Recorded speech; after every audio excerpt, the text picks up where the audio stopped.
नमस्कार दोस्तों, शुभकामना.com में आप सबका स्वागत है। आज की कहानी शुरू करते हैं। रचना के फ़ोन पर घंटी लगातार बज रही थी। उसने आँख खोला तो देखा रात के 2 बज रहे हैं। फ़ोन पर उसके मायके की नौकरानी नंदी काकी का नंबर फ्लैश हो रहा था। फ़ोन उठाया, देखा तो 17 मिस कॉल।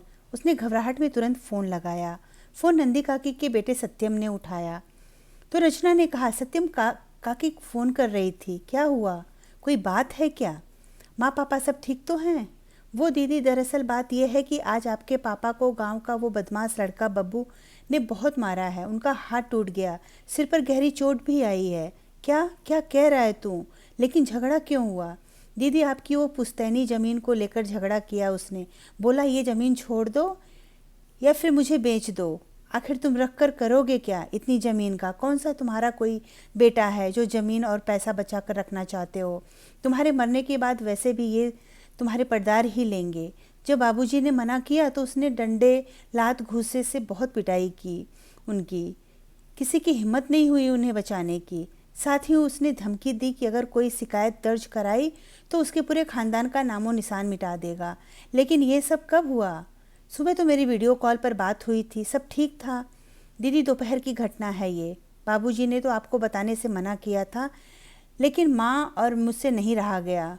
आज बाबूजी बहुत रो रहे थे, उनके आंसू देखकर सबको रोना आ रहा था। जितनी मुँह उतनी बातें हो रही थी। कोई कहता कि बेटा होता तो आज बब्बू की हिम्मत ना होती ज़मीन पर नज़र डालने की, तो कोई कुछ कहता, अरे उससे कौन दुश्मनी मोल लेगा, किसको अपनी जान प्यारी नहीं है। रचना की आंखों में आंसू गिरने लगे। उसने फ़ोन काट दिया। उसकी रोने की आवाज़ से सुनकर बगल में सोए उसके पति ने कहा, किसका फ़ोन था, क्या हुआ? रचना ने रोते हुए सारी बात बताई तो उसके पति ने कहा, तुम रोना बंद करो, मैं अपने कुछ परिचय के दोस्तों से बात करता हूँ, वो कल बाबूजी के साथ जाकर पुलिस कंप्लेंट करा देंगे। रोते हुए रचना ने कहा, एक बात पूछूं, बुरा तो नहीं मानोगे? नहीं, पूछो, क्या पूछना है? रचना ने कहा, अगर कोई तुम्हारे पापा के साथ ऐसा करता तो भी तुम यही कहते? तब उसके पति ने कहा, मेरे पापा को अगर कोई हाथ लगाए तो मैं उसका हाथ उसके शरीर से अलग कर दूंगा।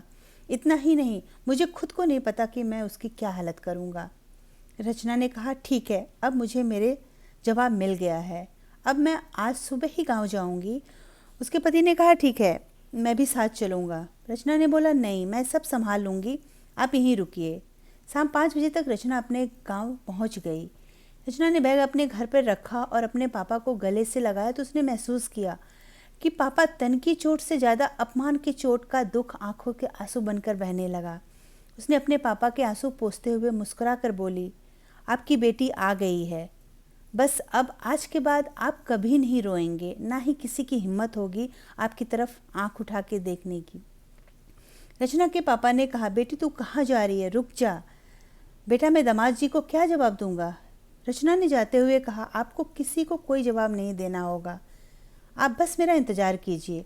रचना सीधे बब्बू के दरवाजे पर पहुंची। बब्बू उस समय अपने परिवार वालों को बुजुर्ग आदमी को पीटने की कहानी बताकर अपने परिवार के साथ हंस रहा था। बिना कोई सवाल की रचना एक जोरदार थप्पड़ बब्बू को जड़ दिया और आंखों में आंखें डालकर कहा, ये थप्पड़ मैं चाहती तो तेरे सामने तेरे बाप को मार सकती थी, लेकिन तब तेरी और मेरी परवरिश में कोई फ़र्क नहीं रह जाता। तेरी हिम्मत कैसे हुई मेरे पापा पर हाथ उठाने की? अब उठा हाथ, देखूं तेरी ताकत कितनी है। तू शायद भूल गया है कि जिस पर तूने हाथ उठाया था उनकी एक बेटी तुझ 11 बेटे पर अकेले भारी है। ऐसे ब्लैक बेल्ट नहीं मिला मुझे। और अगर डॉक्टर रचना किसी की जान बचाना जानती है तो वक्त आने पर किसी की जान ले भी सकती है। चल उठा लाठी, देखो तेरी लाठी और तुझ में कितनी ताकत है। माहौल में एकदम सन्नाटा छा गया था, क्योंकि किसी को भी उम्मीद न थी कि रचना इस तरह का कदम उठाएगी। रचना अपने माता पिता की इकलौती संतान थी, जिसे पढ़ा लिखा कर उसके पापा ने उसे डॉक्टर बनाया था। उसके आत्मरक्षा के लिए जूडो कराटे से लेकर हर वो गुण सिखाए थे जिससे वो हमेशा निडर आत्मनिर्भर रहकर के समाज में सम्मान के साथ अपना जीवन जिए। अपने बेटे का ये हाल देख बब्बू के पापा ने कहा, रे लड़की, तेरी ये मजाल जो तू मेरे बेटे को सबके सामने मारे। तेरे बाप ने तुझे शिक्षा ही दी सिर्फ, लगता है संस्कार देना भूल गया। रचना ने कहा, चाचा जी, मेरे बाप ने मुझे शिक्षा और संस्कार दोनों दिए, लेकिन आपने अपने बेटे को ना शिक्षा ना संस्कार कुछ भी ना दिए। अच्छा होता कि थोड़ी तमीज़ सिखा देते, पर कोई ना, मैं कर दूंगी। अब आगे से ये कुछ भी करने से पहले 100 बार सोचेगा और इस थप्पड़ की गूंज आजीवन इसके कानों में रहेगी। यह बात सुनकर बब्बू गुस्से से आग बबूला हो गया। उसने रचना को मारना चाहा, क्योंकि उसे पता नहीं था कि रचना जूडो कराटे की चैंपियन है। फिर बब्बू के साथ रचना ने वैसा ही किया जैसे बब्बू ने रचना के पिता के साथ किया। रचना के पापा आज गर्व से फूले नहीं समा रहे थे। रचना ने हंसते हुए कहा, पापा आप अकेले नहीं हैं, आपकी एक बेटी ऐसे कई बेटों पर अकेले भारी है। ताली बजाती नंदी काकी ने कहा, देखा मालिक, आप बेकार में ही डर रहे थे।